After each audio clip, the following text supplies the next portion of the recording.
김두일의 페이스북 패스트 글. 안녕하세요. 지난주 금요일 국힘당 박덕흠 의원은 국토위에 있으면서 피감기관으로부터 1천억 수주를 받았다는 뉴스가 나왔습니다.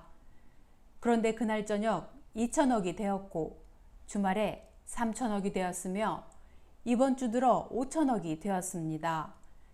이해 충돌의 액수가 하루에 1천억 원씩 늘어나는 놀라운 마법을 발휘하고 있는 것입니다.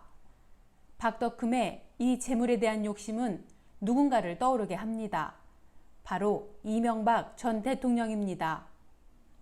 오늘은 박덕흠과 이명박의 공통점이라는 제목의 글입니다. 이 글은 9월 21일 페이스북에 올려 하루 만에 좋아요 2,000개, 공유 345회를 기록한 글입니다. 자, 그럼 시작하겠습니다. 2020년 9월 21일 박덕흠과 이명박의 공통점. 박덕흠과 이명박 둘 다 정치적 브랜딩을 하는데 국밥을 활용했다. 서민적인 느낌을 강조하기 위해 택한 전략이다. 둘 다 구수한 외모를 가지고 있는지라 국밥을 활용한 브랜딩 이미지는 잘 먹혔다.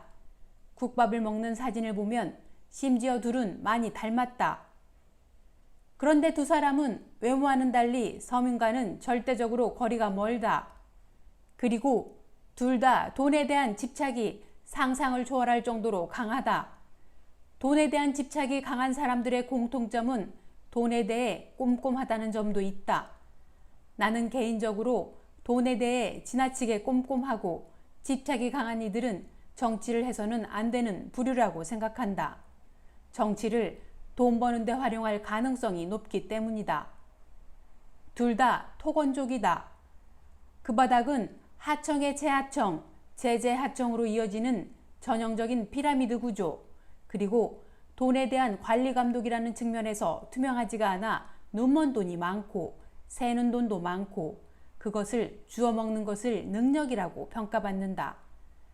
둘 다 그런 측면에서도 발군의 능력을 발휘했고 현재 재산을 형성할 수 있었다.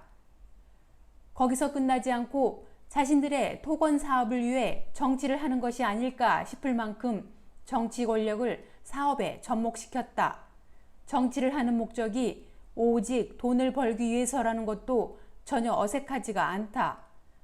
박덕흠은 2008년 이명박 대통령 취임 자문위원이었다. 2013년 뉴스타파 보도에 따르면 이명박 인맥의 건설사들은 4대강 사업에 4조 8천억 수주를 했다. 이 중 당시 한나라당 의원들이 직접적으로 관여한 건설사들은 17개 회사이고 이들은 1조 200억을 해먹었다.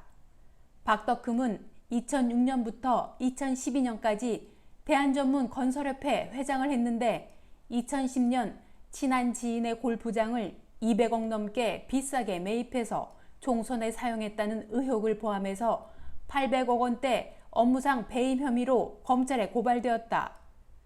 박덕흠은 2012년 국회에 입성했고 2015년부터 국토위에서 상임위 활동을 했다.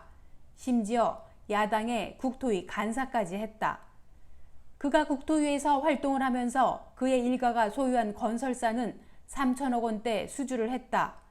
그뿐만 아니라 입찰비리 삼진아웃 법안도 무력화를 주도했다. 이해 충돌이라는 측면에서는 3천억 원 수주만큼이나 확실한 증거에 해당한다. 박덕흠의 롤모델은 이명박이고 박덕흠도 이명박만큼 국밥처럼 말아드시는 스케일이 대단한 것도 인정하지 않을 수 없다. 기본적으로 단위와 포부가 상상을 초월하는 수준 아닌가. 그런데 언론들아, 추미애 250만 원이 어쨌다고. 둘의 공통점은 참 많이 보인다. 박덕흠은 리틀 이명박이라고 해도 전혀 부족함이 없는 자질을 갖췄다. 마지막으로 한 가지를 더 추가하자면 나라와 국민들에게 해로운 정치인이라 절대 정치를 해서는 안 되는 인물이라는 점이다. 감사합니다. 그럼 좋은 하루 되세요. 좋아요, 구독, 알림 설정은 희망입니다.